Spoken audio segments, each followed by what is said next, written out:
Assalamualaikum. We will discuss in this video about bioenergetics, Gibbs free energy and standard free energy. Basically, what is bioenergetics and Gibbs free energy? तो सबसे पहले first we will discuss bioenergetics. What is bioenergetics? What is mean by bioenergetics? Bioenergetics is made up of two words. Bio means life और living, energetics means study of energy. मतलब कि bio energetic जो है इसको हमने दो words में divide किया है। और बायो का मतलब तो सभी ही जानते हैं, जो हम 9th क्लास से पढ़ते आते हैं कि बायो का मतलब ही लिविंग लाइफ होता है। तो इनर्जेटिक्स का मीन होता है, इनर्जेटिक्स से मतलब ही समझ ले कि एनर्जी, इनर्जेटिक मतलब एनर्जी, इसमें हम एनर्जी की स्टडी करते हैं। तो basically bioenergetics is the study of energy change in biological reactions. तो जो भी बायोलॉजिकल रिएक्शंस के अंदर एनर्जी चेंज होती है, इसकी स्टडी को हम बायोएनर्जेटिक्स कहते हैं। तो bioenergetics is the field of biochemistry. जो बायोएनर्जेटिक्स है ये बायोकेमिस्ट्री का एक फील्ड है, क्योंकि बायोकेमिस्ट्री एक खुद बहुत बड़ा फील्ड है। तो इसमें इसी की ब्रांच समझ लें। तो concern with the transformation and use of energy by living cells, जिसके अंदर हम ट्रांसफ़र करते हैं एनर्जी को लिविंग सेल्स के अंदर। तो the chemical reaction perform by organism make up it's metabolism. Chemical reaction जो भी ऑर्गेनिजम्स परफॉर्म करते हैं वो अपने मेटाबॉलिज्म के से ही करते हैं। मेटाबॉलिज्म में दो वर्ड्स आ जाते हैं, कैटाबॉलिज्म और एनाबॉलिज्म, जो कि बहुत ज़रूरी होते हैं हमारे बॉडी सिस्टम के अंदर। सबसे पहले we will discuss about catabolic reactions क्या होते हैं हमारी बॉडी के अंदर। कैटाबॉलिक रिएक्शंस के अंदर जो केमिकल मॉलिक्यूल्स है, मतलब लार्ज मॉलिक्यूल्स की ब्रेक डाउन होती है स्मॉल मॉलिक्यूल्स के अंदर। एंड एनाबॉलिक रिएक्शंस ऐसे होते हैं जिसमें सिंथेसिस होती है कंपाउंड्स की, फॉर एग्जांपल एटीपी। तो adenosine triphosphate, ATP is the main energy currency for organism. हर ऑर्गेनिजम्स के लिए जो एटीपी है बहुत इंपॉर्टेंट है। तो goal of metabolic and catabolic processes are, इसका मतलब मेटाबॉलिक और कैटाबॉलिक प्रोसेस का जो मेन गोल है वो यही है कि ये सिंथेसाइज करते हैं एटीपी को इन्वायरमेंट से लेकर, from environment to synthesise ATP from the environment and to break down ATP into adeno diphosphate ADP and inorganic compounds. जो हम एनर्जी किसी भी इन्वायरमेंट से इनटेक करते हैं उसकी हम ब्रेक डाउन करते हैं एडिनोसिन डाईफॉस्फेट के अंदर और इनऑर्गेनिक फॉस्फेट्स के अंदर, by utilising it in biological process. By utilising it in biological processes मतलब यूटिलाइजिंग मतलब यूज़ करना, और फिर उस एनर्जी को हम अपने बायोलॉजिकल प्रोसेसेस के अंदर यूज़ करते हैं। इन सेल के अंदर the ratio of ATP to ADP concentration is known has energy charge of the cell. जो एटीपी से एडीपी की कंसंट्रेशन होती है उसको हम एनर्जी चार्ज भी कहते हैं सेल की। if there is ATP then if there is more ATP, अगर ATP ज़्यादा हो जाए ADP से तो सेल उस ATP को यूज़ करता है काम करने के लिए। जैसे हमारे बॉडी के अंदर ATP ज़्यादा अवेलेबल होगी तो हम हमारे बॉडी सेल्स उसको यूटिलाइज़ करेंगे, यूज़ करेंगे उस ATP को वर्क करने के लिए। If there is more ADP than ATP available, अगर ज़्यादा ADP हो जाए ATP से तो cell must synthesise ATP via oxidative phosphorylation. तो ADP से अगर ज़्यादा हो ATP से तो वो सेल दोबारा से ATP को सिंथेसाइज करेंगे, ATP को बनाएंगे ऑक्सीडेटिव फॉस्फोराइलेशन में, और ऑक्सीडेटिव फॉस्फोराइलेशन के थ्रू बनेगी एटीपी। यहाँ पे समझने वाली बात ये है कि देखें, फॉर एग्जांपल अगर हमारे बॉडी के अंदर एडीपी ज़्यादा हो जाती है, एटीपी का लेवल लो है बिल्कुल या कम है, जितनी हमें चाहिए उससे कम है, तो फिर जो एडीपी है वो सिंथेसाइज करेगा एटीपी को ऑक्सीडेटिव फॉस्फोराइलेशन के ज़रिए, ताकि हमारे जो एटीपी की एनर्जी है अमाउंट है वो इक्वल हो सके। नेक्स्ट हमारे पास जो है वो है कॉन्सेप्ट ऑफ फ्री एनर्जी के फ्री एनर्जी क्या है। तो इसमें every living cell and organism must perform work to stay alive, to grow and to reproduce. It's mean के जितने भी लिविंग सेल्स हैं, ये लिविंग ऑर्गेनिजम्स हैं, वो काम तो कोई ना कोई ज़रूर करते ही हैं ना, ज़िंदा रहने के लिए, ग्रो करने के लिए, रिप्रोड्यूस करने के लिए। तो the energy process in living organism are defined by the basic law of thermodynamics. जो एनर्जी लिविंग ऑर्गेनिजम्स के अंदर प्रोसेस करने के लिए यूज़ होती है, उसको हम एक बेसिक लॉ है, लॉ ऑफ थर्मोडायनामिक्स, सब ने पढ़ा ही होगा मैट्रिक में भी, एफएससी में भी। तो इसका ये है कि the energy actually to do utilisable is known as free energy. तो जो एनर्जी हम काम करते हैं, मतलब जो एनर्जी हम यूज़ करते हैं, मतलब यूटिलाइज करते हैं किसी भी वर्क को परफॉर्म करने के लिए, उसको हम फ्री एनर्जी कहते हैं।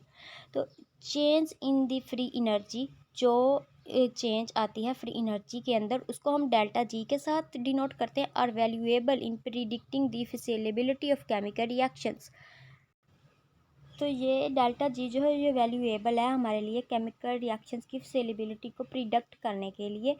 The reaction can occur spontaneously if there is decrease in free energy.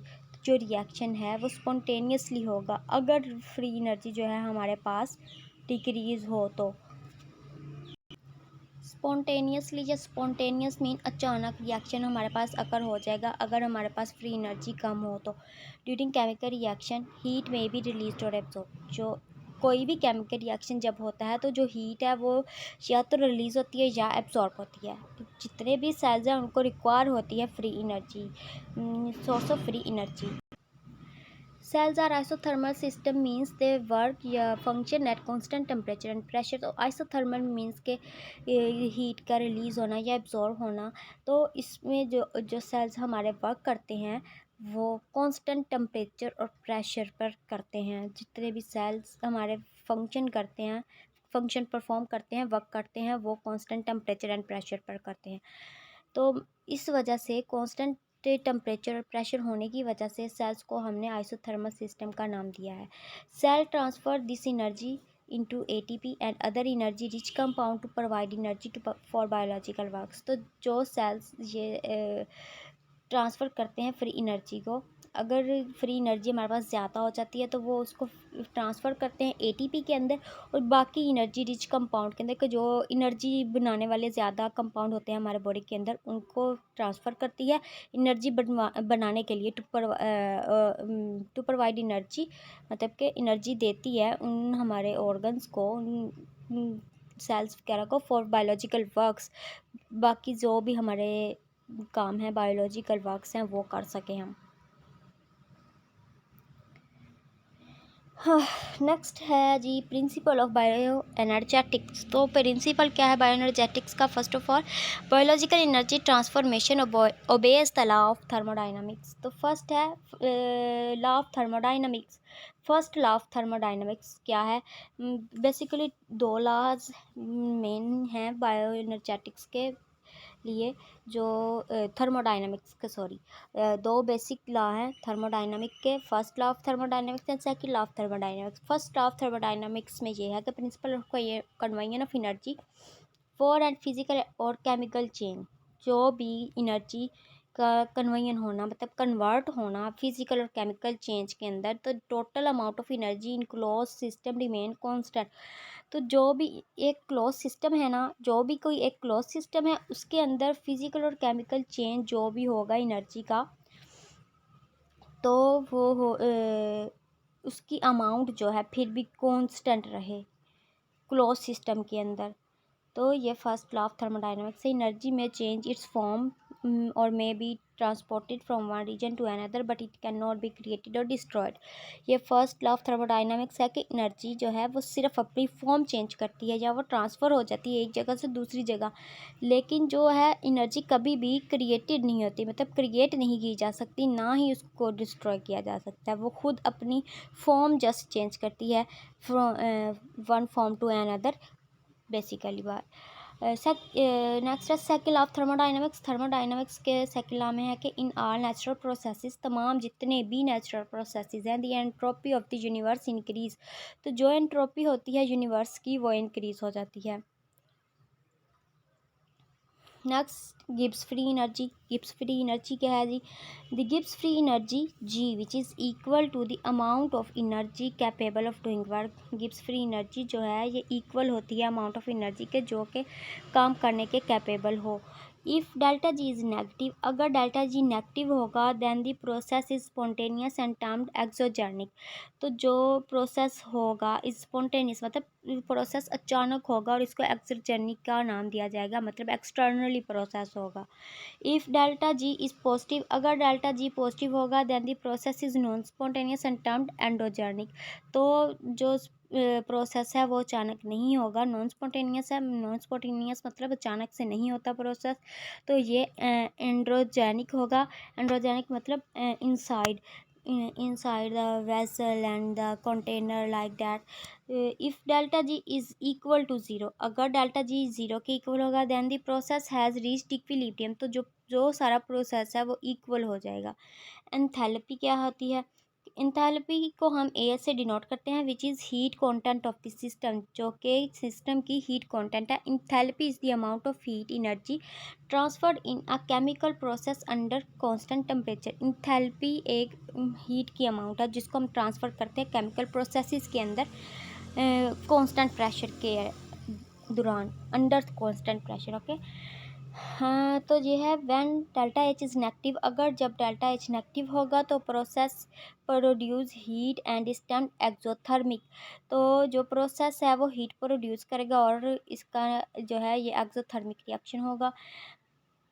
When delta H is positive, जब डेल्टा एच पॉजिटिव होगा the process absorb heat and is termed endothermic. तो जो हीट है वो process इसको absorb करेगा और इसको हम जो है एंडोथर्मिक का नाम देंगे। नेक्स्ट है entropy. What is entropy? Entropy जो है इसको हम एस से डोनेट करते हैं। ये quantitative explanation of degree randomness और डिसऑर्डर्स की है of this system. Entropy is a quantitative expression of the degree randomness or disorder of the system. Entropy measure the amount of heat transfer during chemical process. Entropy ये होती है कि इसमें जो heat है, अमाउंट ऑफ हीट है जो transfer होती है ड्यूरिंग केमिकल प्रोसेस, उसको हम मेजर कर सकते हैं। When the delta S is positive, जब डेल्टा एस पॉजिटिव होगा तो डिसऑर्डर जो सिस्टम का होगा वो इंक्रीज हो जाएगा, बढ़ जाएगा। When the delta S is negative, जब डेल्टा एस नेगेटिव होगा तो जो डिसऑर्डर होगा द सिस्टम हैज़ डिक्रीज्ड, जो सिस्टम का डिसऑर्डर है वो कम हो जाएगा। इसमें यह है कि व्हाट इज़ एंट्रोपी, ये पिक्चर में शो किया हुआ है। Entropy is a measure of disorder of system और energy unavailable to do work. इसमें एनर्जी जो होती है वो अनअवेलेबल होती है कोई भी काम करने के लिए। तो अगर ये देखिए यहाँ से सॉलिड लिक्विड गैस 3 फेजेस बताई हुई हैं। अगर यहाँ पर डेल्टा एस लेस देन होगा 0 से तो ये इंक्रीज़ होगा एंट्रोपी और डेल्टा एस लेस देन 0 और फिर इसके यहाँ पे फॉरवर्ड हो रहा है गैस से लिक्विड फेज में से सॉलिड फेज में। तो इंक्रीज़ एंट्रोपी रिएक्शन इसके अंडर परफॉर्म हो रहा है, इंक्रीज़ एंट्रोपी और इंक्रीज़ डिसऑर्डर। ओके तो इसमें डिसऑर्डर जो है वो भी इंक्रीज़ हो रहा है, जो ये दूसरी तरफ से एरो शो कर रहे हैं गैस से लिक्विड और लिक्विड से सॉलिड फॉर्म में। नेक्स्ट इसमें रिलेशनशिप क्या बनता है change in free energy enthalpy and entropy के अंदर? क्या रिलेशनशिप है? The condition of biological system are constant temperature and pressure. जो कंडीशन है बायोलॉजिकल सिस्टम की वो कांस्टेंट टेम्परेचर एंड प्रेशर है। Under such condition the relationship between the change in free energy enthalpy and entropy can be described by the expression where T is the temperature in Kelvin।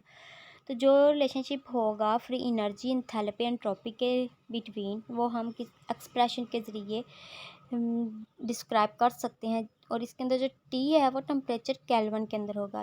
ये इसकी एक equation है delta G equal है delta H minus T delta S. तो इसमें delta G जो है Gibbs free energy है, delta A change in enthalpy है और टी टेम्परेचर इन केल्विन है, delta S change in entropy है। तो T represents the absolute temperature in kelvin 274 degree centigrade. तो जो टेम्परेचर होगा वो 274 डिग्री सेंटीग्रेड के अंदर होगा। टाइप्स ऑफ बायोएनर्जेटिक रिएक्शन, तो इसमें जो टाइप है वो एक्सोजेनिक एंडोजेनिक। एक्सोजेनिक जो रिएक्शन है इसमें exogenic implies the release of energy for spontaneous chemical reaction without any contaminant utilization of energy. Exogenic के अंदर जो है एनर्जी जो रिलीज़ होती है स्पॉन्टेनियस केमिकल रिएक्शन के लिए without any contaminant utilization of energy, तो इसमें जो है किसी भी कंटामिनेंट के जरिए बगैर जो है एनर्जी को यूटिलाइज किया जाता है। जो भी इसके अंदर एनर्जी रिलीज़ होती है स्पॉन्टेनियस रिएक्शन मतलब अचानक जो भी केमिकल रिएक्शन परफॉर्म होता है उसमें से जो भी एनर्जी रिलीज़ होती है उसको यूटिलाइज़ किया जाता है। These reactions have an ability to perform work and include most of catabolic reaction in cellular respiration. ये जो रिएक्शन है इनमें एबिलिटी होती है वर्क को परफॉर्म करने के लिए and include most of catabolic reactions in cellular respiration, और बहुत सी कैटाबॉलिक रिएक्शंस जो होते हैं उनको सेलुलर रेस्पिरेशन के अंदर भी इंक्लूड करते हैं। कैटाबॉलिक का मतलब होता है ब्रेक डाउन करना लार्ज मॉलिक्यूल्स की स्मॉल मॉलिक्यूल्स के अंदर। सेलुलर रेस्पिरेशन सभी जानते हैं क्या होता है कि जो भी ह्यूमन बींग्स के अंदर सेलुलर रेस्पिरेशन सेल्स की जो भी होती है उस वो हमारे बॉडी से आउटसाइड कोई भी चीज़ मूव होना या इनसाइड मूव होना, तो ये रेस्पिरेशन है। The release of free energy G is an exogenic reaction at constant pressure and temperature is denoted as delta G equal G product minus G reactant greater than 0 delta G equal होगा negative के। तो the entropy is increase due to disorder of the system, जो entropy है वो increase हो जाएगी disorder of system की वजह से। Exogenic reaction include exothermic reaction. Exogenic reaction जो होते हैं इसके अंदर एक्सोथर्मिक रिएक्शंस इंक्लूड होते हैं मतलब इसमें इन्वॉल्व होते हैं। एक्सो का मतलब होता है बाहर मतलब एक्सटर्नल, एंड्रो का मतलब होता है या एक्सो का मतलब एंडोथर्मिक का और एक्सोजन एंट्रोजेनिक और एंडोथर्मिक जो रिएक्शन होंगे वो होंगे सेम और उसमें inside the vessel container reaction perform करेंगे। So that's all about my topic, and if you like this video, give a huge thumb up to this video and like this video and subscribe my channel for more informative videos. Thank you. Allah Hafiz.